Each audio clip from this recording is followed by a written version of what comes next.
ಇದ್ದೀರಾ, ಇದು FM rainbow Kannada ಕಾಮನಬಿಲ್ಲಲ್ಲಿ ವಿಶೇಷ ಯೂತಾರ್ ಕಾರ್ಯಕ್ರಮ. ಇವತ್ತು 77ನೇ ಗಣತಂತ್ರ ದಿನದ ಸಂಭ್ರಮದಲ್ಲಿ ನಾವಿದ್ದೀವಿ. ನಮ್ಮ ಜೊತೆ ಒಬ್ಬ ವಿಶೇಷ ಅತಿಥಿ ಕೂಡ ಇದ್ದಾರೆ.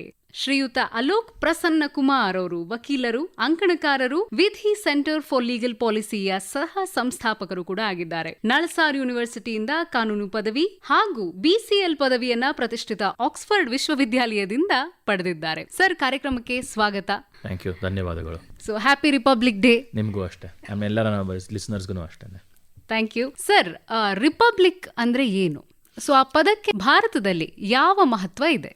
ಮೊದಲನೇದಾಗಿ ರಿಪಬ್ಲಿಕ್ ಅಂದರೆ ಏನು ಅಂತ ತಿಳ್ಕೋಬೇಕು. ಹಿಂದಿನ ಕಾಲದಲ್ಲಿ ರಾಜರು ಆಳ್ತಾ ಇದ್ರು. ಅದೇ ತರಹ ಗಣತಂತ್ರಗಳು ಇರ್ತಾ ಇತ್ತು. ನಮ್ಮ ದೇಶದಲ್ಲೂ ನೋಡಿದೀವ, ಗ್ರೀಸ್ನಲ್ಲೂ ಇದೆ. ಗ್ರೀಸಿಂದ ಬಂದಿದ್ದ ಪದ ರಿಪಬ್ಲಿಕ್ ಅಂತ ಇದ್ದದ್ದು. ನೀವು ಕೇಳಿರ್ಬೋದು ರೋಮನ್ ಎಂಪೈರ್ ಬಗ್ಗೆ. ಆದರೆ ರೋಮನ್ ಎಂಪೈರ್ ಆಗೋಕ್ಕೆ ಮುಂಚೆ ರಿಪಬ್ಲಿಕ್ ಆಗಿರ್ತಿತ್ತು. ರಿಪಬ್ಲಿಕ್ ಏನಂತಂದರೆ ಯಾರು ಒಬ್ಬ ರಾಜ ಒಬ್ಬ ರಾಣಿ ಅಂತ ಇರಲ್ಲ. ಅಲ್ಲಿ ಜನನೇ ಅವರಲ್ಲೇ ಚುನಾಯಿಸ್ಕೊಂಡು ನೀವು ನಮ್ಮ ಮೇಲೆ ರಾಜ್ಯ ಮಾಡಬೇಕು ಅಂತ ಹೇಳ್ತಾರೆ. ಸೊ ಅದು ಒಂದೊಂದು ಕಡೆ ಬರೀ ಗಂಡಸಿರ್ತಾರೆ, ಒಂದೊಂದು ಕಡೆ ಬರೀ ಒಂದು ಜಾತಿ ಜನ ಅಂತ ಇರ್ತಾರೆ. ಅದು ಯಾವಾಗ ಕಾನೂನಿಂದ ನಿಯಮಗಳಿಂದ ನಡೆಸುವ ಸರ್ಕಾರವೋ ಅದು ನಾವು ರಿಪಬ್ಲಿಕ್ ಅಂತ ಕರಿತೀವಿ. ಒಂದು ನಿಯಮಗಳಿರತ್ವೆ, ರೂಲ್ಸ್ ಆ್ಯಂಡ್ ರೆಗ್ಯುಲೇಷನ್ಸ್ ಅಂತೀವಲ್ಲ, ಆ ಥರಗಳಿರತ್ವೆ. ಅದು ಸರ್ಕಾರಕ್ಕೂ ಅಪ್ಲೈ ಆಗುತ್ತೆ. ಸೊ ನಮ್ಮ ದೇಶದಲ್ಲಿ ಯಾವಾಗ ನಾವು ಸ್ವಾತಂತ್ರ್ಯ ಪಡೆದ್ವೋ ಅವಾಗ ಯಾವತ್ತೂ ನಮ್ಮ ಫ್ರೀಡಮ್ ಮೂವ್ಮೆಂಟಲ್ಲಿ ಗೊತ್ತಿತ್ತು, ನಮಗೆ ಯಾರು ರಾಜ ಬೇಡ, ನಮಗೆ ಯಾರು ಒಬ್ಬ ಲೀಡರ್ ಅಂತ ಇರಬೇಕು ಅಂತಿಲ್ಲ. ನಾವು ಜನನೇ ಅವರು ಯಾವ ಸರ್ಕಾರ ಬೇಕು ಅಂತ ಚುನಾಯಿಸಿ ಆ ಸರ್ಕಾರ ನಡೆಯುತ್ತೆ. ಆಮೇಲೆ ಮೋರ್ ಇಂಪಾರ್ಟೆಂಟ್ಲಿ ಆ ಸರ್ಕಾರ ಕಾನೂನು ಪ್ರಕಾರವಾಗಿ ನಡೆಯುತ್ತೆ. ಸರ್ಕಾರ ಯಾವ ಕಾನೂನು ಪಾಲನೆ ಮಾಡಬೇಕು ಅದೇ ನಾವು ಸಂವಿಧಾನ ಅಲ್ಲ ಕಾನ್ಸ್ಟಿಟ್ಯೂಷನ್ ಅಂತ ಹೇಳೋದು. ಸೊ ಸಂವಿಧಾನ ಏನು ಅಂತಂದರೆ ಸರ್ಕಾರಕ್ಕೆ ಹೆಂಗೆ ಸರ್ಕಾರ ನಡೆಸಬೇಕು, ಯಾವ ತರಹ ನಡೆಸಬೇಕು, ಯಾವ ಥರ ಮಾಡಬಾರ್ದು, ಏನಾದರೂ ಮಾಡಬೇಕಾದ್ರೆ ಹೆಂಗೆ ಮಾಡಬೇಕು, ಅದರಲ್ಲೆಲ್ಲ ಬರ್ಕೊಟ್ಟಿರೋದೇನೆ ಸಂವಿಧಾನ. ಇದು ರಿಪಬ್ಲಿಕ್ ಡೇ ಅನ್ನೋದು ಮುಖ್ಯ ಯಾಕೆ ಅಂತಂದರೆ ಈ ದಿನ ನಾವು ಜ್ಞಾಪಿಸ್ಕೊಳ್ಳೋದು ನಮ್ಮ ದೇಶದಲ್ಲಿ ಯಾವ ರಾಜನೂ ಅಲ್ಲ, ಆದರೆ ನಮ್ಮ ಸಂವಿಧಾನ ರೂಲ್ ಮಾಡ್ತಿರೋದು. ಸೊ ಈ ಸಂವಿಧಾನ ರೂಲ್ ಮಾಡ್ತಿರೋದು ಅಂತಂದರೆ ಸಂವಿಧಾನದ ಪ್ರಕಾರ ಸರ್ಕಾರ ನಡೆಸಬೇಕು. ಆ್ಯಂಡ್ ಈ ಸಂವಿಧಾನದಲ್ಲಿ ಏನಿದೆ ಅಂತ ನಾವು ತಿಳ್ಕೊಂಡಿರಬೇಕು. ಈ ಸಂವಿಧಾನ ಇರೋದು ಬರೀ ಸರ್ಕಾರ, ಕೋರ್ಟು, ಲಾಯರ್ಸು, ಜಡ್ಜಸ್ಗೆ ಅವ್ರಿಗೋಸ್ಕರ ಅಲ್ಲ, ನಮ್ಮೆಲ್ಲರಿಗೋಸ್ಕರ ಇರೋದು ಸಂವಿಧಾನ. ಆ್ಯಂಡ್ ಈ ಸಂವಿಧಾನದಲ್ಲಿ ನಾವೇ ಅಂದರೆ ಬೇರೆ ಯಾವ ದೇಶನೂ ಬಂದು ನಮಗೆ ಕೊಡಲಿಲ್ಲ. ಇದನ್ನು ನಾವೇ ನಮಗಾಗಿ 3 ವರ್ಷ ಕಾನ್ಸ್ಟಿಟ್ಯೂಂಟ್ ಅಸೆಂಬ್ಲಿನಲ್ಲಿ ಇಷ್ಟೊಂದು ಡಿಬೇಟ್ ಮಾಡಿ, ಇಷ್ಟೊಂದು ವಾದ ವಿವಾದ ಮಾಡಿ, ಕೊನೆಗೆ ಈ ಥರ ಇರಬೇಕು ನಮ್ಮ ಸಂವಿಧಾನ ಅಂತಲೇ ಭಾರತೀಯರೇ ಇದನ್ನು ತಗೊಂಡು ಮಾಡಿ ಶುರು ಮಾಡಿದ್ದು ಉಪಯೋಗಿಸೋಕ್ಕೆ. ಸರ್, ಹಾಗೆ ನಮ್ಮ ಕಾನ್ಸ್ಟಿಟ್ಯೂಷನ್ ಬಗ್ಗೆ ತುಂಬ ಸ್ಪೆಷಲ್ ಅಂತ ಅನಿಸುವಂತಹ ಯಾವುದಾದ್ರು ಒಂದಿಷ್ಟು ವಿಚಾರಗಳನ್ನ ನೀವು ನಮ್ಮೊಂದಿಗೆ ಹಂಚ್ಕೊಳ್ಬಹುದಾ? ಹೇಳ್ತೀನಿ. ಒಂದು ಎಲ್ಲರೂ ಹೇಳ್ತಾರೆ ಭಾರತೀಯ ಕಾನ್ಸ್ಟಿಟ್ಯೂಷನ್ ಇದು ವರ್ಲ್ಡ್ಸ್ ಲಾಂಗೆಸ್ಟ್ ಕಾನ್ಸ್ಟಿಟ್ಯೂಷನ್, ಅತಿ ದೊಡ್ಡ ಕಾನ್ಸ್ಟಿಟ್ಯೂಷನ್, ದೊಡ್ಡದು ಅಂತ. ಅದು ನಿಜ. ಅದು ಕೆಟ್ಟದು ಒಳ್ಳೆಯದು ಅಂತ ಏನು ಹೇಳೋಕ್ಕಾಗಲ್ಲ. ಅದು ಯಾಕೆ ಅಂತ ಫಸ್ಟ್ ಅರ್ಥ ಮಾಡ್ಕೋಬೇಕು. ಯಾಕೆ ಅಷ್ಟು ದೊಡ್ಡ ಕಾನ್ಸ್ಟಿಟ್ಯೂಷನ್ ಇದೆ ಅಂತ, ಯಾಕೆ ಅಷ್ಟು ದೊಡ್ಡ ಸಂವಿಧಾನ ಅಂತ. ಅದಾದಮೇಲೆ ಅಫ್ಕೋರ್ಸ್ ಬೇರೆ ಸಂವಿಧಾನಗಳು ಇದೆಷ್ಟೇ ದೊಡ್ಡದಾಗಿ ಆಗಿದೆ 1-2-3 ದೇಶದಲ್ಲಿ. ಬಟ್ ಅದು ಬಿಡಿ, ಯಾಕೆ ಇಷ್ಟು ಬೇಕಾಗಿತ್ತು ಅಂತಂದರೆ ನಮ್ಮ ದೇಶದಲ್ಲಿ ಆ ತರಹ ಹೆಂಗೆ ಪೊಲಿಟಿಕಲ್ ಕಲ್ಚರ್ ಅಂತ ಅಂತಾರಲ್ಲ, ಹೆಂಗೆ ದೇಶ ನಡೆಸೋದು, ಹೆಂಗೆ ರಾಜ್ಯ ನಡೆಸೋದು, ಅದು ಅಷ್ಟೊಂದು ತಿಳುವಳಿಕೆ ಇರಲಿಲ್ಲ. ಯಾಕೆ ಅಂತಂದರೆ ಅಷ್ಟೊಂದು ವರ್ಷ ನಾವು ಬ್ರಿಟಿಷ್ ಸಾಮ್ರಾಜ್ಯದ ಪರ ಆಗಿದ್ವು. ನಾವು ಅವ್ರ ಸಾಮ್ರಾಜ್ಯ ಹೆಂಗೆ ನಡೆಸೋದು ಬೇರೆ ಥರನೇ ಇರುತ್ತೆ, ಗಣರಾಜ್ಯ ನಡೆಸೋದು ಬೇರೆ ಥರನೇ ಇರುತ್ತೆ. 1935ನಲ್ಲಿ ಒಂದು ಥರ ಕಾನ್ಸ್ಟಿಟ್ಯೂಷನ್ ಕೊಟ್ಟಿದ್ರು, ಗೌರ್ಮೆಂಟ್ ಆಫ್ ಇಂಡಿಯಾ ಆಕ್ಟ್ ಅಂತ ಕೇಳಿರ್ಬೋದು ನೀವು. ಇದು ನಮ್ಮ ಫ್ರೀಡಮ್ ಮೂವ್ಮೆಂಟ್ನವರೇ ಕೇಳಿದ್ದು. ಆದರೆ ಬ್ರಿಟಿಷ್ ಸರ್ಕಾರ ಒಂದು ಸ್ವಲ್ಪ ಕೇಳಿದ್ದನ್ನು ಕೊಟ್ಟರು, ಸ್ವಲ್ಪ ಕೇಳಿದ್ದನ್ನು ಕೊಡಲಿಲ್ಲ. ಅದು ಪರವಾಗಿಲ್ಲ, ಇದರಲ್ಲೇ ಒಂದು ಸ್ವಲ್ಪ ನಾವು ಒಂಚೂರು ಗೌರ್ಮೆಂಟ್ ಆಗೋ ಪ್ರಾಕ್ಟೀಸ್ ಬರುತ್ತೆ, ನಮಗೆ ಹೆಂಗೆ ನಡೆಸೋದು ಅಂತ ತಿಳುವಳಿಕೆ ಬರುತ್ತೆ. ಅದೇ ಅಷ್ಟು ಉದ್ದ ಇತ್ತು. ಸೊ ಅದರಿಂದ ಬೇಕಾದಷ್ಟು ತೊಗೊಂಡು, ಯಾಕಂದರೆ ನಾವೇ ಕೇಳಿದ್ವಲ್ಲ, ಅಟ್ಲೀಸ್ಟ್ ಇದನ್ನು ನಾವು ಉಪಯೋಗಿಸೋಕೆ ಹೆಂಗೆ ಅಂತ ಗೊತ್ತು ನಮಗೆ. ಸೊ ಇದನ್ನು ನಾವು ನಮ್ಮ ಸಂವಿಧಾನದಲ್ಲೇ ಹಾಕ್ಕೊಳ್ಳೋಣ ಅಂತ ಅರ್ಥ ಮಾಡ್ಕೊಂಡಿದ್ರು. ಇನ್ನೊಂದು ಏನು ಜ್ಞಾಪಿಸ್ಕೋಬೇಕು ಅಂತಂದರೆ, ನಾವು ತುಂಬ ದೇಶದಲ್ಲಿ ಸಂವಿಧಾನ ಶುರುವಾದಾಗ ಸಣ್ಣದಾಗೇ ಇತ್ತು, ಆಮೇಲೆ ದೊಡ್ಡದಾಗಿ ಆಯಿತು. ಇವಾಗ ಅಮೇರಿಕಾನಲ್ಲೇ ತಿನ್ಕೊಳ್ಳಿ, 1776 ಅವ್ರ ಮೊದಲನೇ ಸಂವಿಧಾನ ತುಂಬ ಸಣ್ಣದಾಗಿತ್ತು. ಆದರೆ ಅದಾದಮೇಲೆ ಅದಕ್ಕೆ ಇವಾಗ ತನಕ 27-28 ಬದಲಾವಣೆ ಬಂದಿದೆ. ಸೊ ಅದು ದೊಡ್ಡದಾಗ್ತಾ ಬಂದಿದೆ. ಅದೇ ತರಹ ಬೇರೆ ದೇಶಗಳಲ್ಲೂ ಸಂವಿಧಾನ ಅನ್ನೋದು ಒಂದೇ ಒಂದು ಪುಸ್ತಕದಲ್ಲಿರಲ್ಲ, ಬೇರೆ ಬೇರೆ ಕಾನೂನಲ್ಲೂ ಇರುತ್ತೆ. ಒಂದೊಂದು ಸಲ ಬರೀ ಪ್ರಾಕ್ಟೀಸ್ ಮಾಡೇ ಸಂವಿಧಾನ ಆಗಿರುತ್ತೆ. ಸೊ ಅದಕ್ಕೇ ನಾನೇನು ಹೇಳೋದು ಅಂತಂದರೆ, ಯಾಕೆ ಉದ್ದ ಇತ್ತು ಅಂತಂದರೆ, ತುಂಬ ನಿಯಮಗಳು ಒಂದೇ ಕಡೆ ಇರಲೇಬೇಕು. ಸೊ ದ್ಯಾಟ್ ಮುಂದಿನ ಸರ್ಕಾರಗಳಿಗೆ ಹೆಂಗೆ ಎಲ್ಲಿ ಏನು ಮಾಡಬೇಕು ಅಂತ ನಾವು ಏನೇ ಡೌಟ್ ಇಲ್ಲದೇನೋ ಹಾಗೆ ಬರೆದಿಟ್ಬಿಡೋಣ ಅಂತ ತೀರ್ಮಾನಿಸಿದರು. ಎರಡನೇದಾಗಿ ನಮ್ಮ ದೇಶದ ಎಕ್ಸ್ಪೀರಿಯನ್ಸಿಂದನೇ ಆ ಗೌರ್ಮೆಂಟ್ ಆಫ್ ಇಂಡಿಯಾ ಆ್ಯಕ್ಟ್ ಏನಿತ್ತೋ ಅದರಿಂದ ನಾವು ಎಷ್ಟಾಗುತ್ತೋ ಅಷ್ಟು ತೊಗೊಳ್ಳೋಣ, ನಮಗೆ ಬೇಕಾಗಿಲ್ದರೆ ಬಿಟ್ಬಿಡೋಣ, ಏನು ಚೆನ್ನಾಗಿರುತ್ತೆ, ಏನು ಉಪಯೋಗ ಆಗ್ಬೋದು ಅಂತ ತೊಗೊಳ್ಳೋಣ. ಅದು ತೊಗೊಂಡೇ ತುಂಬ ಜಾಸ್ತಿನೇ ಇತ್ತು. ಆಮೇಲೆ ಇನ್ನೊಂದು ಕಾರಣ ಏನು ಅಂತಂದರೆ, ಎಲ್ಲ ದೇಶಗಳ ಸಂವಿಧಾನ ಒಂದೇ ಒಂದು ಸಣ್ಣ ಪುಸ್ತಕನಲ್ಲಿರಲ್ಲ, ಬೇಕಾದಷ್ಟು ಇರುತ್ತೆ. ನಮ್ದ್ರಲ್ಲಿ ಯಾಕೆ ನಾವೆಲ್ಲ ಕಡೆ ಒಂದು ಹಾಕಿದ್ದೀವಲ್ಲ, ಅದಕ್ಕೆ ತುಂಬ ದೊಡ್ಡದು ಅಂತ ಅನ್ಸುತ್ತೆ. ಈ ಕಾನ್ಸ್ಟಿಟ್ಯೂಷನ್ ಫ್ರೇಮ್ ಮಾಡುವಾಗ ಒಂದು ದೊಡ್ಡ ತಂಡ ಇದಕ್ಕಾಗಿ ಕೆಲಸ ಮಾಡಿತ್ತು. ಸೊ ನಮಗೆ ಬಹಳಷ್ಟು ಕಡೆ ಡಾಕ್ಟರ್ BR ಅಂಬೇಡ್ಕರ್ ಅವ್ರ ಬಗ್ಗೆ ನಾವು ಕೇಳೇ ಇರ್ತೀವಿ ಸಾಮಾನ್ಯವಾಗಿ. ಇನ್ನು ಮಿಕ್ಕವ್ರ ಬಗ್ಗೆ ನಮಗೆ ಅಲ್ಪ ಸ್ವಲ್ಪ ಜ್ಞಾನ ಇರುತ್ತೆ. ಸೊ ಅವ್ರ ಬಗ್ಗೆ ಒಂದಿಷ್ಟು ಹೇಳ್ಬೋದಾ? ಯಾರ್ಯಾರಿದ್ರು? ಹೌದು, ತುಂಬ ಜನ ಇದ್ರು, ನೀವು ಹೇಳ್ದಂಗೆನೆ. ಅದ್ರ ಬಗ್ಗೆ ಅದ್ರ ಕಥೆ ಕೂಡ ಹೇಳ್ಬಹುದಾ? ಹೇಳ್ಬೋದು. ಸೊ ಇವಾಗ 200-300 ಜನ ಇದ್ರು ಸಂವಿಧಾನ ಮಾಡೋಕ್ಕೆ. ಯಾಕಂದರೆ ನಾನು ಅಪ್ರಾಕ್ಸಿಮೇಟ್ ನಂಬರ್ ಕೊಡ್ತಾ ಇದ್ದೀನಿ. ಯಾಕೆ ಅಂತಂದರೆ ತುಂಬ ಜನ ತೀರ್ಕೊಂಡ್ರು, ಬಿಟ್ಟು ಹೋದ್ರು, ಅವ್ರ ಬದಲಾವಣೆ ಬೇರೆಯವ್ರು ಬಂದರು ಆ ಟೈಮ್ ಫ್ರೇಮಲ್ಲಿ. ಯಾಕೆಂದರೆ 3 ವರ್ಷ ತಗೊಳ್ತು.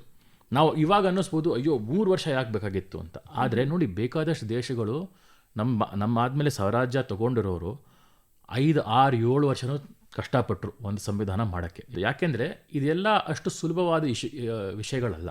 ತುಂಬ ಭಿನ್ನಾಭಿಪ್ರಾಯಗಳಿರುತ್ತೆ. ಆ ಭಿನ್ನಾಭಿಪ್ರಾಯಗಳನ್ನು ಯಾರೂ ಸುಮ್ಮನೆ ಬೇಕಾಗಿಲ್ಲ ನಾನೇ ಸರಿ ಅಂತ ಹೇಳೋರಂಗಿಲ್ಲ. ಅದಕ್ಕೇ ಇದನ್ನೆಲ್ಲ ವಾದ ವಿವಾದ ಮಾಡಿ ಇದನ್ನೆಲ್ಲ ತಿಳುವಳಿಕೆ ಮಾಡಿಕೊಂಡು 3 ವರ್ಷ ಕಷ್ಟಪಟ್ಟೆ ಮಾಡಿದ್ದು. ಇನ್ನೊಂದು ಏನು ಜ್ಞಾಪಕ ಇಟ್ಕೋಬೇಕು ಅಂತಂದರೆ, ಈ 3 ವರ್ಷ ಇವ್ರು ಎಲ್ಲೋ ಒಂದು ಕ್ವಾಯೆಟಾಗಿರೋ ಜಾಗನಲ್ಲಿ ಕೂತ್ಕೊಂಡು ಮಾಡಲಿಲ್ಲ, ಡೆಲ್ಲಿನಲ್ಲಿ ಕೂತಿದ್ರು. ಈ ಕಾನ್ಸ್ಟಿಟ್ಯೂಯೆಂಟ್ ಅಸೆಂಬ್ಲಿ ಅಂತ ಕರಿತೀವಲ್ಲ, ಅದೇ ಕಾನ್ಸ್ಟಿಟ್ಯೂಯೆಂಟ್ ಅಸೆಂಬ್ಲಿ ಬರೀ ಮಧ್ಯಾಹ್ನಗಳು ಕೆಲಸ ಮಾಡ್ತಾಯಿತ್ತು. ಯಾಕೆ ಅಂತಂದರೆ, ಬೆಳಗ್ಗೆ ಅವರು ಮೊದಲನೇ ಪಾರ್ಲಿಮೆಂಟಾಗಿ ಕೆಲಸ ಮಾಡಬೇಕಾಗಿತ್ತು. ಯಾವಾಗ ನಮಗೆ ಸ್ವಾತಂತ್ರ್ಯ ಸಿಕ್ತೋ, ಈ ಕಾನ್ಸ್ಟಿಟ್ಯೂಯೆಂಟ್ ಅಸೆಂಬ್ಲಿ ಸ್ವಾತಂತ್ರ್ಯ ಮುಂಚೆನೇ ಶುರು ಆಗಿದ್ದಿತ್ತು, 46ಅಲ್ಲೇ. ಅವಾಗ 46ಅಲ್ಲೇ ಮುಸ್ಲಿಂ ಲೀಗ್ನವರು ಇದ್ದರು ಇದರಲ್ಲಿ. ಆದರೆ ಪಾಕಿಸ್ತಾನ ಇಂಡಿಯಾದ ಪಾರ್ಟಿಷನ್ ಆದಮೇಲೆ ಮುಸ್ಲಿಂ ಲೀಗ್ ಮೆಂಬರ್ಸ್ ಬಿಟ್ಟು ಹೋಗಿ ಪಾಕಿಸ್ತಾನಲ್ಲಿ ಹೋಗಿ ಸೇರಿಕೊಂಡ್ರು. ನಮ್ಮ ಇಂಡಿಯಾ ಇರೋರೆಲ್ಲ ಇಂಡಿಯಾನಲ್ಲಿ ಕಂಟಿನ್ಯೂ ಆದರು. ಆ ಕಂಟಿನ್ಯೂ ಆಗಿರೋರು ಈ ಹೊಸ ಪಾರ್ಲಿಮೆಂಟ್ ಆದರು. ಆ ಹೊಸ ಪಾರ್ಲಿಮೆಂಟು ಬೆಳಗ್ಗೆ ಕೆಲಸ ಮಾಡ್ತಾಯಿದ್ರು, ಮಧ್ಯಾಹ್ನ ಕಾನ್ಸ್ಟಿಟ್ಯೂಷನ್ ಬಗ್ಗೆ ಡಿಸ್ಕಷನ್ ಮಾಡ್ತಾಯಿದ್ರು. ಹೆಂಗಿರಬೇಕು, ಯಾವ ಥರ ಇರಬೇಕು, ಯಾವ ಥರ ಬದಲಾವಣೆ ಬರಬೇಕು. ಇವಾಗ ಡಾಕ್ಟರ್ ಅಂಬೇಡ್ಕರ್ ಬಗ್ಗೆ ಕೇಳಿದ್ರಿ. ಡಾಕ್ಟರ್ ಅಂಬೇಡ್ಕರು ಅವ್ರ ಈ ಮುಖ್ಯ ಪಾತ್ರ ಏನು ಅಂತಂದರೆ, ಅವರು ಚೀಫ್ ಆರ್ಕಿಟೆಕ್ಟ್ ಆಗಿದ್ದರು. ಏನೇ ಕಟ್ಟಡ ಕಟ್ಟಬೇಕಾದ್ರೂ ಸುಮ್ಮನೆ ಜನ ಬಂದು ಸೇರಿಕೊಂಡು ಏನೋ ಮಣ್ಣು ಹಾಕ್ಬಿಡಿ ಆಗಲ್ಲ ಅಲ್ವಾ. ಒಂದು ವಿಷನ್ ಅಂತ ಇರುತ್ತಲ್ಲ, ಒಂದು ಪ್ಲ್ಯಾನ್ ಅಂತ ಇರುತ್ತಲ್ಲ, ಅವರು ಡಾಕ್ಟರ್ ಅಂಬೇಡ್ಕರ್ ಕೊಟ್ಟಿದ್ದು ನಮಗೆ. ಅದೇ ತರಹ BN ರಾವ್ ಇನ್ನೊಬ್ಬರು ಮುಖ್ಯ ಪಾತ್ರ ಇತ್ತು ಅವ್ರಿಗೆ. BN ರಾವ್ ಇದ್ದಿದ್ದವರು, ಅವರು ಕಾನ್ಸ್ಟಿಟ್ಯೂಷನ್ ಅಡ್ವೈಸರ್ ಥರ ಕೆಲಸ ಮಾಡ್ತಾರೆ. ಮೋಸ್ಟ್ಲಿ ಒಂದು ಡ್ರಾಫ್ಟಿಂಗ್ ಕಮಿಟಿ ಇತ್ತು. ಡಾಕ್ಟರ್ ಅಂಬೇಡ್ಕರ್ ಇದ್ದರು, ಡಾಕ್ಟರ್ BN ರಾವ್ ಇದ್ದರು, 3-4-5-6 ಜನ ಇದ್ದರು. ಬಟ್ ಜಾಸ್ತಿ ಈ ಡ್ರಾಫ್ಟಿಂಗ್ ಕಮಿಟಿಲಿ ಕೆಲಸ ಮಾಡಿದ್ದು doctor Ambedkar, doctor BN Rao ಇಬ್ಬರು. ಆ ಡ್ರಾಫ್ಟಿಂಗ್ ಕಮಿಟಿ ಕೆಲಸ ಮಾಡಿದ್ದು ಹೆಂಗೆ, ಒಬ್ಜೆಕ್ಟಿವ್ ರೆಸಲ್ಯೂಷನ್ ಅಂತ ಒಂದು 1946ಅಲ್ಲೇ ಪಾಸ್ ಆಗಿತ್ತು. ನಮಗೆ ಯಾವ ತರಹ ಸಂವಿಧಾನ ಬೇಕು ಅನ್ನೋದು. ಇದು ಜವಾಹರ್ಲಾಲ್ ನೆಹರು ಅವರು ತುಂಬ ಪಾತ್ರ ಕೊಟ್ಟಿದ್ದರು. ಬೇರೆ ಕಾಂಗ್ರೆಸ್ನವರು, ಬೇರೆ ಪಾರ್ಟಿಯವರು ಎಲ್ಲರೂ ಸೇರಿಕೊಂಡು, ಎಲ್ಲ ಫ್ರೀಡಮ್ ಮೂವ್ಮೆಂಟಲ್ಲಿ ಯಾರ್ಯಾರಿದ್ರು ಅವ್ರು ಬಂದು ಹೇಳಿದ್ರು, ಹೌದು ಈ ಥರ ಇರಬೇಕು ನಮ್ಮ ಸಂವಿಧಾನ ಅಂತ. ನೀವು ಈ ಕಾನ್ಸ್ಟಿಟ್ಯೂಯೆಂಟ್ ಅಸೆಂಬ್ಲಿ ಡಿಬೇಟ್ಸ್ ಅಂತ ಇರೋದು ಇವಾಗ ಇಂಟರ್ನೆಟ್ಟಲ್ಲಿ ಫ್ರೀ ಎಲ್ಲರಿಗೂ ಸಿಗುತ್ತೆ. ಪಾರ್ಲಿಮೆಂಟ್ ವೆಬ್ಸೈಟಿಗೆ ಹೋಗಿ ನೀವು ಓದ್ಬೋದು. ಒಂದೊಂದು ಕಡೆ ನಿಮ್ಗೆ ನೋಡ್ತೀರಾ, ಮೆಂಬರ್ಸ್ ಕೇಳ್ತಾರೆ, ಸರ್ ನಾವು ಒಂದು ಸ್ವಲ್ಪ ಬೇಗ ಮುಗಿಸ್ಬೋದಾ ಇವತ್ತಿನ ಕೆಲಸ ಅಂತ. ಹಾಂ ಮುಗಿಸೋಣ ಅಂತ ಹೇಳ್ತಾರೆ. ಬಟ್ ಯಾಕೆ ಇವತ್ತು ಬೇಗ ಅಂತ ಯೋಚನೆ ಮಾಡಿದ್ರೆ, ಒಂದು 2 ಪ್ಯಾರಾಗ್ರಾಫ್ ಮುಂದೆ ಓದಿದ್ರೆ ಗೊತ್ತಾಗುತ್ತೆ. ಯಾಕೆಂದರೆ ಕರ್ಫ್ಯೂ ಇತ್ತು ಡೆಲ್ಲಿನಲ್ಲಿ ಪಾರ್ಟಿಷನ್ ರೈಟ್ಸ್ ನಡೀತಾ ಇತ್ತು. ಕಾನ್ಸ್ಟಿಟ್ಯೂಯೆಂಟ್ ಅಸೆಂಬ್ಲಿ ಮೆಂಬರ್ಸ್ ಅವರು ಮನೆಗೆ ವಾಪಸ್ ಹೋಗೋ ಬದಲು ಅವ್ರ ಸ್ಟಾಫನ್ನು ವಾಪಸ್ ಹೋಗೋಕೆ ಕಷ್ಟ ಆಗ್ತಾ ಇತ್ತು. ಆ ಪರಿಸ್ಥಿತಿನಲ್ಲಿ ಅಷ್ಟು ಕಷ್ಟಪಟ್ಟು ಈ ಸಂವಿಧಾನ ಎಲ್ಲರೂ ಡಿಬೇಟ್ ಮಾಡಿ, ಡಿಸ್ಕಸ್ ಮಾಡಿ ಫೈನಲೈಸ್ ಮಾಡಿದ್ದು. ಇವಾಗ ರಾಜೇಂದ್ರ ಪ್ರಸಾದ್ ನಿಮಗೆ ಗೊತ್ತಿರ್ಬೋದು, ಅವರು ಚೇರ್ಮನ್ ಆಗಿದ್ದರು ಕಾನ್ಸ್ಟಿಟ್ಯೂಯೆಂಟ್ ಅಸೆಂಬ್ಲಿನಲ್ಲಿ. ಅವ್ರು ಮಾತಾಡಲಿಲ್ಲ ಅಂತಂದರೆ ಅವರು ವಾದ ವಿವಾದ ಮಧ್ಯದಲ್ಲಿ ಬರಲಿಲ್ಲ. ಅವ್ರ ಪಾತ್ರ ಏನಿತ್ತು, ಇದೆಲ್ಲ ಸರಿಯಾಗಿ ಪಾರ್ಲಿಮೆಂಟ್ರಿ ಮೂಲಕ ನಡಿಬೇಕು. ಈ ಡಿಬೇಟ್ ಏನು ನಡೀತಿದೆಯೋ ಎಲ್ಲರ ಮಧ್ಯ ಅದು ಒಂದು ನೀಟಾಗಿ ನಡಿಬೇಕು. ಈ ಇಶ್ಯೂ ಆದಮೇಲೆ ಈ ಇಶ್ಯೂ ಆಡಬೇಕು, ಇದಾದಮೇಲೆ ಅದು ವೋಟ್ ಹಾಕಬೇಕು. ಸೊ ನಮ್ಮ ಕಾನ್ಸ್ಟಿಟ್ಯೂಷನ್ ಏನು ಡಿಸೈಡ್ ಆಗಿತ್ತೋ ಅದೆಲ್ಲ ಚೆನ್ನಾಗಿ ಡಿಸ್ಕಸ್ ಮಾಡಿ, ಒಂದೊಂದು ಬದಲಾವಣೆ ಯಾರಿಗೆ ಬೇಕು ಅದನ್ನು ಕೇಳಿ, ಎಲ್ಲರಿಗೂ ಅಪ್ರೂವಲ್ ಇದೆಯಾ ಅಂತ ಕೇಳಿ ಎಲ್ಲ ವೋಟ್ ಹಾಕಿ ಆಮೇಲೆ ಫೈನಲೈಸ್ ಮಾಡಿದ್ರು. ಈ ತರಹ ಕೆಲಸ ಮಾಡಿದ್ರು. ಆ ಸಮಯದಲ್ಲಿ ಹಂಗೆ ನೋಡಿದ್ರೆ ಬಹಳಷ್ಟು ಕಡೆ ಸ್ವಾತಂತ್ರ್ಯನೇ ಇರಲಿಲ್ಲ. ಸೊ ಸ್ವತಂತ್ರ ದೇಶಗಳು ಬಹಳ ಬೆರಳೆಣಿಕೆಯಷ್ಟಿತ್ತು ಆಗ. ಆ ಸಮಯದಲ್ಲಿ ಕೂಡ ನಮ್ಮ ದೇಶದಲ್ಲಿ ಒಂದು ಕಾನ್ಸ್ಟಿಟ್ಯೂಷನ್ ಪ್ರಿಪೇರ್ ಮಾಡ್ತಾ ಇರುವಾಗ ಅದರಲ್ಲಿ ಹೆಣ್ಮಕ್ಳು ಕೂಡ ಸಕ್ರಿಯವಾಗಿ ಭಾಗಿಯಾಗಿದ್ರು ಅಂತ ಕೇಳಕ್ಕೆ ಬಹಳ ಹೆಮ್ಮೆ ಅಂತ ಅನ್ಸುತ್ತೆ. ಸೊ ಅದ್ರ ಬಗ್ಗೆ ಹೇಳ್ಬಹುದಾ? ಹೌದು, 16 ಜನ ಹೆಂಗಸರಿದ್ರು. ಅವರಲ್ಲಿ ಒಬ್ರೊಬ್ರು ತುಂಬ ಮಾತಾಡಿದ್ರು, ಒಬ್ರೊಬ್ರು ಸ್ವಲ್ಪ ಕಡಿಮೆನೇ ಮಾತಾಡಿದ್ರು. ಎಲ್ಲರೂ ಈಕ್ವಲ್ ಆಗಿ ಮಾತಾಡಲಿಲ್ಲ. ಆದರೆ ಕಾನ್ಸ್ಟಿಟ್ಯೂಯೆಂಟ್ ಅಸೆಂಬ್ಲಿನಲ್ಲಿ ಯಾರಿದ್ರು ಅವ್ರು ಏನು ಹೇಳಿದ್ರು ಅಂತಂದರೆ, ಇವರೆಲ್ಲ ತುಂಬ ಒಗ್ಗಟ್ಟಾಗಿದ್ರು. ಅಂದರೆ ಅವರಲ್ಲಿ ಭಿನ್ನಾಭಿಪ್ರಾಯಗಳು ಇರ್ತಿದ್ವು, ಆದರೆ ಇದು ಸಂವಿಧಾನದಲ್ಲಿ ಇರಬೇಕು, ಇದು ಸಂವಿಧಾನದಲ್ಲಿ ಇರಬಾರ್ದು ಅನ್ನೋದನ್ನು ಅವರು ಒಗ್ಗಟ್ಟಾಗಿ ಬಂದು ಮುಂದೆ ಹೇಳ್ತಾ ಇದ್ರು. ತುಂಬ ಗಂಡಸರು ಹೆಂಗಸರು ಏನು ಹೇಳ್ತಾರೆ, ಅಯ್ಯೋ ಸುಮ್ಮನಿರಮ್ಮ ನೀವು ತುಂಬ ಮಾತಾಡ್ಬಿ ಅಂತ ಆ ಆಟಿಟ್ಯೂಡ್ ತೋರಿಸಿದ್ರು ಜನ. ಬಟ್ ಅದರಿಂದ ಭಯ ಪಡ್ಕೊಂಡು, ಅದರಿಂದ ನಾಚಿಕೆ ಪಡ್ಕೊಂಡು ಏನು ಸುಮ್ಮನೆ ಇರಲಿಲ್ಲ. ಎಲ್ಲರೂ ತುಂಬ ವಾದ ವಿವಾದ ಮಾಡಿದ್ರು, ಅವ್ರ ಅಭಿಪ್ರಾಯಗಳನ್ನು ಮುಂದೆ ಇಟ್ಟರು, ಹೆಂಗೆ ಬದಲಾಯಿಸಬೇಕು, ಹೆಂಗೆ ಇರಬೇಕು ಅಂತ ಎಲ್ಲ ತುಂಬ ಡಿಸ್ಕಷನ್ ಮಾಡಿದ್ರು. ನಾನು ಒಂದು ಉದಾಹರಣೆ ಕೊಡ್ತೀನಿ. ಇವಾಗ ರೀಸೆಂಟಾಗಿ ನಾವು ಹೆಂಗಸರಿಗೆ ರಿಸರ್ವೇಷನ್ ತಂದಿದ್ದೀವಿ ಅಸೆಂಬ್ಲಿನಲ್ಲಿ ಆಮೇಲೆ ಪಾರ್ಲಿಮೆಂಟ್ನಲ್ಲಿ. ಇದು ಸಂವಿಧಾನದ ಟೈಮಲ್ಲೂ ಡಿಸ್ಕಷನ್ ನಡೀತು. ಸಂವಿಧಾನದ ಟೈಮಲ್ಲಿ ತುಂಬ ಕೆಲಸ ಮಾಡಿದ್ದಾರೆ, ನಿಮಗೆಲ್ಲರಿಗೂ ಹೆಸರು ಗೊತ್ತು, ಸರೋಜಿನಿ ನಾಯ್ಡು ಅವ್ರ ಹೆಸರು ಎಲ್ಲ ಗೊತ್ತಿದ್ದಾರೆ. ಸೊ ಅವ್ರಿಗೆ ನಾವು ಒಂದು ಅವಕಾಶ ಕೊಡಬೇಕು ಈ ದೇಶ ನಡೆಸೋಕ್ಕೆ, ಸೊ ಅದಕ್ಕೆ ನಾವು ರಿಸರ್ವೇಷನ್ ಅಂತ ಮಾಡ್ತೀವಿ ಅಂತ. ಆದರೆ ಎಲ್ಲರೂ ಹೆಂಗಸರು ಹೇಳಿದ್ರು ಬೇಡ, ನಮಗೆ ರಿಸರ್ವೇಷನ್ ಬೇಡ. ಹೆಂಗಸರ ಕಡೆಯಿಂದಾನೇ ಬಂದಿದ್ದು. ಅವ್ರು ಹೇಳಿದ್ರು ಇಲ್ಲ ಬೇಕಾಗಿಲ್ಲ, ನಮಗೆ ನಾವೇನು ಮಾಡ್ಕೋತೀವಿ, ನಮಗೆ ಯಾಕೆ ನಮಗೆ ಆಗಲ್ಲ ಅಂತ ಅಂದ್ಕೊಂಡು ಕೊಡ್ತಾ ಇದ್ದಾರೆ ನೀವು, ನಾವು ತೋರಿಸ್ತೀವಿ ನೋಡಿ ಅಂತ ಹೇಳಿದ್ರು. ಬಟ್ ಯೂನಿಫಾರ್ಮ್ ಆಗಿ ಹೇಳಿದ್ರು. ಸೊ ಅವರಷ್ಟು ಅಪೋಸ್ ಮಾಡಿದ್ದಕ್ಕೆ ಆಯಿತು, ಸಂವಿಧಾನದಲ್ಲಿ ಹಾಕಲ್ಲ ನಾವು, ನೋಡೋಣ ಹೆಂಗೆ ಅಂತ. ಆದರೆ ಅವ್ರು ಅಂದ್ಕೊಂಡಿದ್ದು ವಿಷಯ ನಾವೇ ನಮ್ಮ ಬಲದ ಮೇಲೆ ನಾವು ನಿಂತ್ಕೊಂಡು ಗೆಲ್ಬೋದು ಅಂದ್ಕೊಂಡಿದ್ರು. ಆದರೆ ಅದು ಆಗಲಿಲ್ಲ. ಯಾಕೆಂದರೆ ಇವ್ರ ಹೆಂಗಸರು ತುಂಬ ಕಷ್ಟಪಟ್ಟು ಬಂದಿದ್ದು, ಎಲ್ಲರೂ ಹೆಂಗಸರು ಮಾಡೋಕ್ಕೆ ಆಗಲಿಲ್ಲ ಅವಾಗ. ಯಾಕೆಂದರೆ ಒಂದು ಕತೆ ನಿಮಗೆ ಗೊತ್ತಿದೆ ಇರ್ಬೋದು, 1952ನಲ್ಲಿ ಮೊದಲನೇ ಎಲೆಕ್ಷನ್ ನಡಿಬೇಕಾಗಿತ್ತು. ಅವಾಗ ಆ ಎಲೆಕ್ಷನ್ ನಡಿಬೇಕಾದ್ರೆ ನಾವು ಒಂದು ಎಲೆಕ್ಟ್ರಲ್ ರೋಲ್ ಬೇಕಾಗುತ್ತೆ. ಅವತ್ತು ಯಾರೂ ಈ ಥರ ಕೆಲಸ ಮಾಡುತ್ತಿಲ್ಲ. ಪೂರ್ತಿ ದೇಶದ ಎಲ್ಲ 21 ವರ್ಷಕ್ಕಿಂತ ಜಾಸ್ತಿ ಇರೋರು ಒಂದು ಎಲೆಕ್ಟ್ರಲ್ ರೋಲಲ್ಲಿ ಮಾಡಬೇಕು ಅಂತ. ಯಾವ ದೇಶದಲ್ಲೂ ಈ ಥರ ಮಾಡುತ್ತಿಲ್ಲ. ಯಾವ ದೇಶದಲ್ಲೂ 20 ಕೋಟಿ ಜನ ಒಂದು ಹೆಸರು ರೋಲಲ್ಲಿ ಮಾಡೋದು ಅಂತ ಯಾರಿಗೂ ಗೊತ್ತಿತ್ತಿಲ್ಲ ಹೆಂಗೆ ಮಾಡೋದು ಅಂತ. ಬಟ್ ಶುರು ಮಾಡಿದಾಗ ಒಂದು ತೊಂದರೆ ಬಂತು. ತುಂಬ ನಾರ್ತ್ ಇಂಡಿಯಾ ಕಡೆಯಲ್ಲಿ ಹೋಗಿ ಹೆಂಗಸರನ್ನು ನಿಮ್ಮ ಹೆಸರೇನಮ್ಮ ಅಂತ ಕೇಳಿದ್ರೆ, ನಾನು ಇವ್ರ ಅಮ್ಮ, ಅವ್ರ ಹೆಂಡತಿ, ಅವ್ರ ಮಗಳು ಅಂತ ಹೇಳಿದ್ರು. ಇಲ್ಲಮ್ಮ ನಿಮ್ಮ ಹೆಸರು ಏನು ಅಂತ ಕೇಳಿದ್ರು. ಗೌರ್ಮೆಂಟ್ನವ್ರು ಹೋದೆ ಕೇಳಿದಾಗ, ಇಲ್ಲ ನಾನು ಹೇಳೋಕ್ಕಾಗಲ್ಲ ನಿಮಗೆ ಅಂತ. ಸೊ ಏನು ಮಾಡೋದು, ಇವಾಗ ಎಲೆಕ್ಟ್ರಲ್ ರೋಡ್ ನಮ್ಮ ಹೆಸರು ಇರಬೇಕು, ನಮ್ಮ ವಯಸ್ಸು ಏನು ಅಂತ ಇರಬೇಕು, ನಮ್ಮ ವಿಳಾಸ ಏನು ಅಂತ ಇರಬೇಕು. ಬಟ್ ಇವಾಗ ಹೆಸರೇ ಇಲ್ದಿದ್ರೆ ಹೆಂಗೆ ಹಾಕೋದು ಅಂತ.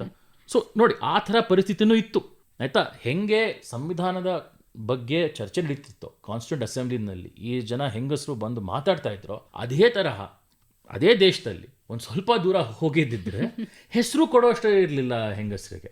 ಆಯಿತು, ಇದು ಕಷ್ಟ ಆಗುತ್ತೆ, ಇದು ನಾವು ಅಂದ್ಕೊಂಡು ಹಾಗೆ ನಡೆದಿದ್ದಿಲ್ಲ, ಅದಕ್ಕೆ ಇವ್ರಿಗೆ ರಿಸರ್ವೇಷನ್ ಅಂತ ಶುರು ಮಾಡೋಣ ಅಂತ ಆಮೇಲೆ ಸರ್ಕಾರಗಳು ಡಿಸೈಡ್ ಮಾಡಿದ್ರು. ಇವಾಗ ಕಡೆಗೆ ನಮ್ಮ ಸಂವಿಧಾನನೇ ಬದಲಾಯಿಸಿ ಇವಾಗ ಹೆಂಗಸರು ಮೂವ್ಮೆಂಟನ್ನೇ ಬಂದು ಕೇಳ್ತದೆ, ಹೌದು ನಮಗೆ ಬೇಕು, ಯಾಕೆಂದರೆ ಈ ಥರ ಕಷ್ಟ ಬರುತ್ತೆ ಅಂತ ಯೋಚಿಸ್ತಿಲ್ಲ. ಬಟ್ ಇದು ಒಂದು ಇಶ್ಯೂ ಅಲ್ಲ, ಇದೊಂದು ಒಂದು ಉದಾಹರಣೆ ಕೊಡ್ತಾ ಇದ್ದೀನಿ. ಯಾರಿಗೆ ಇಂಟ್ರೆಸ್ಟ್ ಇದೆ ತುಂಬ ಡೀಪಾಗಿ ಓದ್ಬೋದು.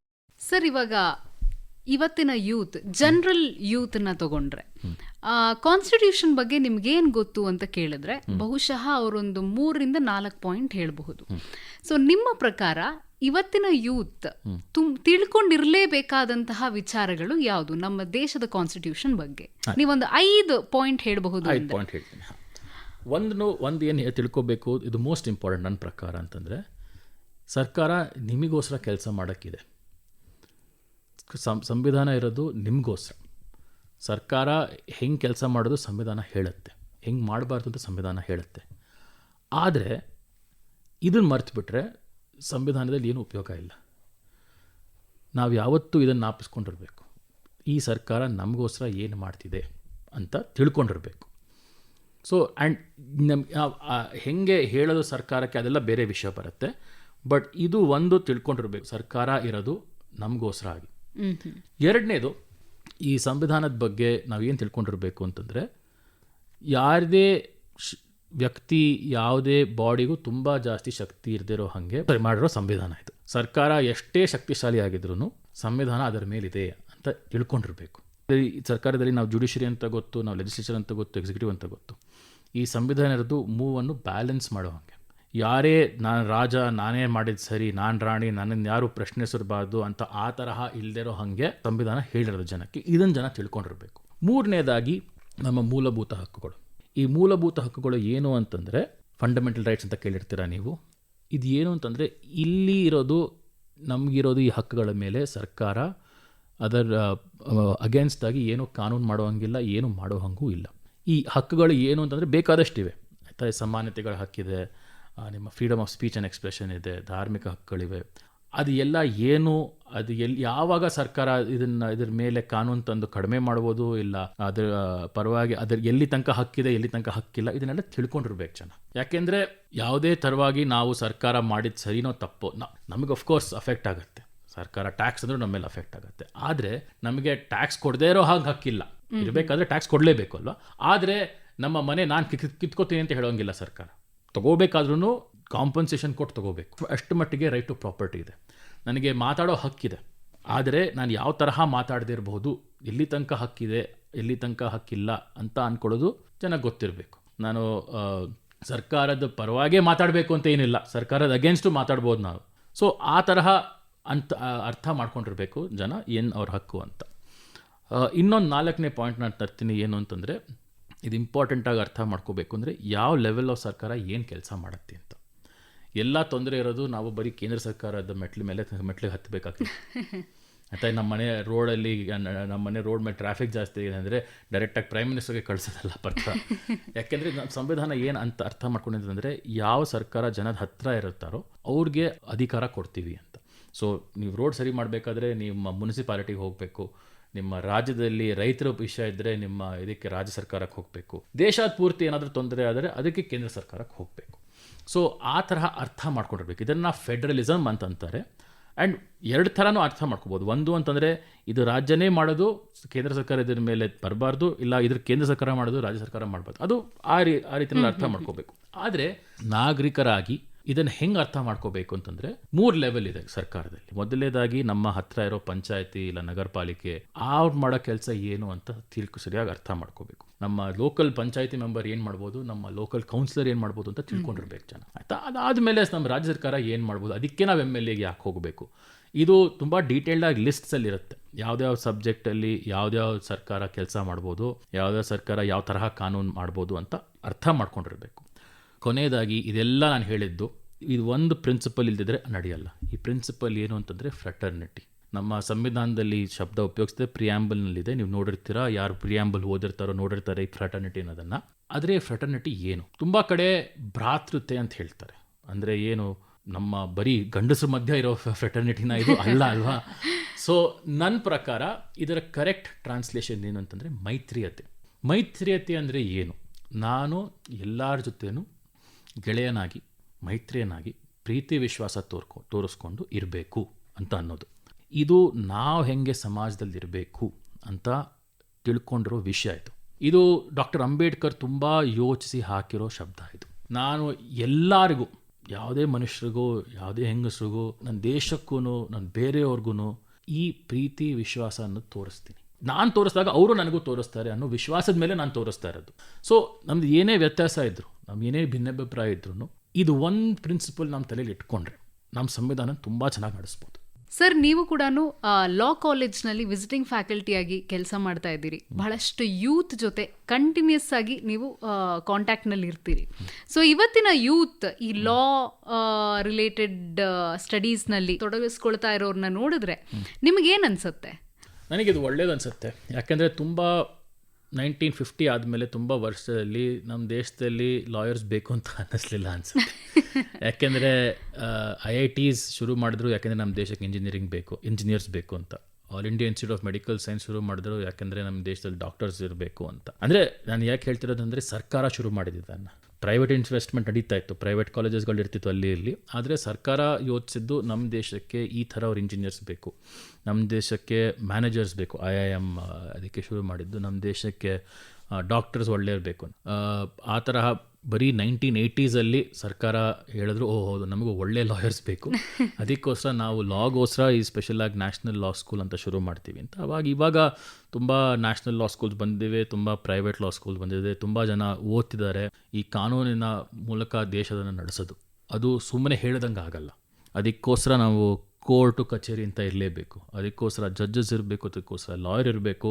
ಕೋರ್ಟ್ಗೂ ಹೋಗದಿರೋ ಹಾಗೆ ಕಾನೂನು ಹೆಂಗೆ ಫಾಲೋ ಮಾಡೋದು ಅಂತ ನಾವು ತಿಳ್ಕೊಬೇಕು. ಇವಾಗ ನಾವು ಬೆಂಗಳೂರಲ್ಲೇ ನೋಡ್ತೀವಿ, ಟ್ರಾಫಿಕ್ ಪ್ರಾಬ್ಲಮ್ ಇರೋದು ಯಾಕೆ? ಎಲ್ಲರೂ ರೋಡ್ ಅಂತ ಹೇಳ್ತಾರೆ. ಆದರೆ ನಾವು ಟ್ರಾಫಿಕ್ ನಿಯಮಗಳನ್ನು ಸರಿಯಾಗಿ ಪಾಲನೆ ಮಾಡಿದ್ರೆ ಅಷ್ಟೊಂದು ಟ್ರಾಫಿಕ್ ಆಗೋದಿಲ್ಲ. ಆದರೆ ಅದನ್ನೇ ಮಾಡೋಲ್ವಲ್ಲ ಜನ. ನಮ್ಮ ದೇಶದಲ್ಲಿ ಇನ್ನೂ ಜಾಸ್ತಿ ಲಾಯರ್ಸ್ ಬೇಕು, ಇನ್ನೂ ಜಾಸ್ತಿ ಲಾಯರ್ಸ್ ಚೆನ್ನಾಗಿ ಲಾ ತಿಳ್ಕೊಂಡು ಕಾನೂನು ಬಗ್ಗೆ ಚರ್ಚೆ ಮಾಡಿ ಅರ್ಥ ಮಾಡಿಕೊಂಡು ಪ್ರಾಕ್ಟೀಸ್ ಮಾಡೋರು ಇರಬೇಕು. ಅದು ಒಂದೇ ಥರ ಪ್ರಾಕ್ಟೀಸ್ ಒಳ್ಳೆಯದು, ಬೇರೆದು ಬೇಕಾಗಿಲ್ಲ ಅಂತ ನಾನು ಹೇಳಲ್ಲ. ಎಷ್ಟೇ ಜನ ಕಾನೂನು ಬಗ್ಗೆ ತಿಳುವಳಿಕೆ ಇದ್ದರೆ ಅಷ್ಟು ಒಳ್ಳೆಯದು. ಕರೆಕ್ಟ್. ಸೊ ಹೇಗೆ ಮಾಡಿದರೆ ಒಳ್ಳೆಯದು ಅಂತ ನಿಮ್ಗನ್ಸುತ್ತೆ? ನಾನು ಒಂದು ಸಜೆಷನ್ ಕೊಡ್ತೀನಿ ಅಷ್ಟೇ. ಈ ಸಂವಿಧಾನ ಅನ್ನೋದು ನಮ್ಮ ದೇಶದ ಏನು ಯುನೀಕ್ನೆಸ್ ಅಂತ ಅಂತೀವೋ ಅದು ಎಲ್ಲ ಸೇರಿಸಿ ಈ ಸಂವಿಧಾನದಲ್ಲಿ ಇದೆ. ಈ ದೇಶನ ಅರ್ಥ ಮಾಡ್ಕೊಳ್ಳೋಕ್ಕೆ, ಅದನ್ನು ಮಾಡ್ಕೊಳ್ಳೋಕ್ಕೋಸ್ಕರನಾದರೂ ನೀವು ಸಂವಿಧಾನದ ಬಗ್ಗೆ ತಿಳ್ಕೊಂಡಿರಬೇಕು. ಆದರೆ ಈ ಸಂವಿಧಾನ ಇರೋದು ನಮ್ಮ ದೇಶದ ಜನದ ಹೃದಯದಲ್ಲೂ ಇದೆ, ನಮ್ಮ ದೇಶದ ಜನದ ಮನಸ್ಸಲ್ಲೂ ಇದೆ. ನಮ್ಮ ದೇಶದ ಜನದ ಮನಸ್ಸಲ್ಲಿರೋದನ್ನ ಸಂವಿಧಾನ ಹೆಂಗೆ ನೀವು ಅರ್ಥ ಮಾಡ್ಕೊಳ್ಳೋದು ಅದು ಮುಖ್ಯ. ಯಾಕೆಂದರೆ ನೀವು ಜನದ ಜೊತೆ ಮಾತಾಡಿದ್ರೆ ಗೊತ್ತಾಗುತ್ತೆ ಅವ್ರು ಹೆಂಗೆ ಇದ್ರ ಬಗ್ಗೆ ಯೋಚಿಸ್ತಿದ್ದಾರೆ ಅಂತ. ಸಂವಿಧಾನ ಬಂದಾಗ ಜನ 10 ವರ್ಷ ಇರಲ್ಲ, ಈ ದೇಶ ಎಲ್ಲ ಮುಳುಗೋಗುತ್ತೆ, ಏನು ಸಂವಿಧಾನ ಅಂದ್ಕೊಂಡ್ರು. ಆದರೂ 77 ವರ್ಷ ಇದೆ. ಈ ದೇಶ ನಡೆಸೋದನ್ನು ಸುಲಭದ ಕೆಲಸ ಅಲ್ಲ. ಈ ಸಂವಿಧಾನದ ಇಷ್ಟು ವರ್ಷ ಪಾಲಿಸಿ ಸರ್ಕಾರ ನಡೆಸಿ ದೇಶನ ಒಂದೇ ಇಟ್ಟಿರೋದು ಸುಲಭವಾದ ಕೆಲಸ ಅಲ್ಲ. ಯಾರೇ ಒಬ್ಬ ಲೀಡರು, ಯಾರೇ ಒಬ್ಬರು ವ್ಯಕ್ತಿ ಇದನ್ನು ಮಾಡಿದ್ದಲ್ಲ. ಇದೆಲ್ಲ ನಮ್ಮ ದೇಶದ ಎಲ್ಲ ಜನರು ಸೇರಿಕೊಂಡು ಇಲ್ಲಿ ತನಕ ತಂದಿದ್ದರಿಂದನೇ ನಮ್ಮ ದೇಶ ಹಿಂಗಿರೋದು. ಅದಕ್ಕೋಸ್ಕರನೇ ನಮ್ಮ ದೇಶದ ಜನ, ನಮ್ಮ ನಾಗರಿಕರ ಬಗ್ಗೆ ಅರ್ಥ ಮಾಡ್ಕೊಳ್ಳಿ. ಅವ್ರ ಮನಸ್ಸಲ್ಲಿ ಏನಿದೆ ಅರ್ಥ ಮಾಡ್ಕೊಳ್ಳಿ, ಅವ್ರಿಗೆ ಏನು ಬೇಕೋ ಅರ್ಥ ಮಾಡ್ಕೊಳ್ಳಿ. ಅವ್ರ ಮನಸ್ಸಲ್ಲಿ ನಿಮಗೆ ಸಿಗುತ್ತೆ ಸಂವಿಧಾನ. ಸೊ ಅದನ್ನು ತಿಳ್ಕೊಂಡ್ರೆ ಐ ಥಿಂಕ್ ನಿಜವಾಗ್ಲೂ ಈ 77 ಅಲ್ಲ 154 ವರ್ಷದ ತನಕನೂ ನಾವು ಸಂವಿಧಾನ ನಡೆಸ್ಬೋದು, ನಾವು ಗಣರಾಜ್ಯ ದಿನವನ್ನು ಸೆಲೆಬ್ರೇಟ್ ಮಾಡ್ಬೋದು. ಸೊ ನನ್ನ ಅಡ್ವೈಸ್ ಇರೋದೇನು ಅಂತಂದರೆ, ನಮ್ಮ ಜೆನ್ಜಿ ಅವ್ರಿಗೆ ಸಂವಿಧಾನದ ಇರೋದು ಬರೀ ಪುಸ್ತಕದಲ್ಲ, ಬರೀ ಒಂದು ಟೆಕ್ಸ್ಟಲ್ಲ, ಆದರೆ ಜನದ ಮನಸ್ಸಲ್ಲಿ, ಜನದ ಹೃದಯದಲ್ಲೂ ಇದೆ. ಅದನ್ನು ತಿಳ್ಕೊಳ್ಳಿ ಅಂತ. ಖಂಡಿತ ಸರ್. ಈ ತನಕ FM ರೈನ್ಬೋ ಜೊತೆ ಇಷ್ಟೊತ್ತು ಸಂವಿಧಾನದ ಬಗ್ಗೆ, ಆ ಕಥೆಗಳ ಬಗ್ಗೆ, ಹೇಗೆ ಸಂವಿಧಾನವನ್ನು ರಚಿಸಲಾಯಿತು ಅದ್ರ ಬಗ್ಗೆ ಎಲ್ಲ ತುಂಬ ಚೆನ್ನಾಗಿ ಹೇಳಿದ್ರಿ. ನಮ್ಮ ಕೇಳುಗರಿಗೆ ಏನು ಹೇಳಲಿಕ್ಕೆ ಇಷ್ಟಪಡ್ತೀರಾ? ಸಂವಿಧಾನದನ್ನು ಬರೀ ಪುಸ್ತಕ ಅಂತ ಇಟ್ಕೊಂಡಿರಬೇಡಿ, ಬರೀ ಲಾಯರ್ಗಳು, ಜಡ್ಜ್ಗಳು, ಸರ್ಕಾರದ್ದು ಅಂತ ಇಟ್ಕೋಬೇಡಿ. ನಿಮ್ಮ ಹೃದಯದಲ್ಲಿ ಇಟ್ಕೊಂಡಿರಿ. ಆ್ಯಂಡ್ ಸಂವಿಧಾನದ ಮೂಲಕವಾಗಿ ನೀವು ಹೆಂಗೆ ಜೀವನ ಎಷ್ಟು ಬಾಳಿಸ್ತೀರೋ ಅದೇ ಜಾಸ್ತಿ ನಮ್ಮ ದೇಶನೂ ಉದ್ಧಾರ ಆಗುತ್ತೆ, ನಮ್ಮ ದೇಶದ ಒಳ್ಳೆಯದಾಗುತ್ತೆ. ಈ ಮೈತ್ರಿಯತೆ ಅನ್ನೋದನ್ನು ಮರಿತಬೇಡಿ. ಮೈತ್ರಿಯತೆ ಅಂತ ಇಟ್ಕೊಂಡು ಮುಂದೆ ಹೊರಿಸಿದ್ರೆ ನಮ್ಮ ದೇಶ ಡೆಫಿನೆಟ್ಲಿ ನಾವು ಉದ್ಧಾರ ಆಗುತ್ತೆ. ನಮ್ಮ ಜೊತೆ ಈ ತನಕ ವಕೀಲರು, ಅಂಕಣಕಾರರು ಮತ್ತು ವಿಧಿ ಸೆಂಟರ್ ಫಾರ್ ಲೀಗಲ್ ಪಾಲಿಸಿಯ ಸಹ ಸಂಸ್ಥಾಪಕರಾದ ಅಲೋಕ್ ಪ್ರಸನ್ನಕುಮಾರ್ ಅವರು ಜೊತೆಗಿದ್ರು. Sir, thank you very much. ನಿಮ್ಮ ಸಮಯಕ್ಕೆ, ಬಹಳ ಬ್ಯುಸಿ ಶೆಡ್ಯೂಲ್ ಮಧ್ಯದಲ್ಲಿ ಕೂಡ ಸಮಯ ಮಾಡಿಕೊಂಡು ಇವತ್ತಿನ ದಿನ 26 ಜಾನ್ವರಿ ನಮ್ಮ ಜೊತೆ ಇದ್ದೀರಿ ನೀವು. ಸೊ ನಮ್ಮ ಇಡೀ FM ರೈನ್ಬೋ ತಂಡದ ಪರವಾಗಿ ನಿಮಗೆ ತುಂಬ ಹೃದಯದ ಧನ್ಯವಾದಗಳು. Thank you. ಧನ್ಯವಾದಗಳು. Thank you sir.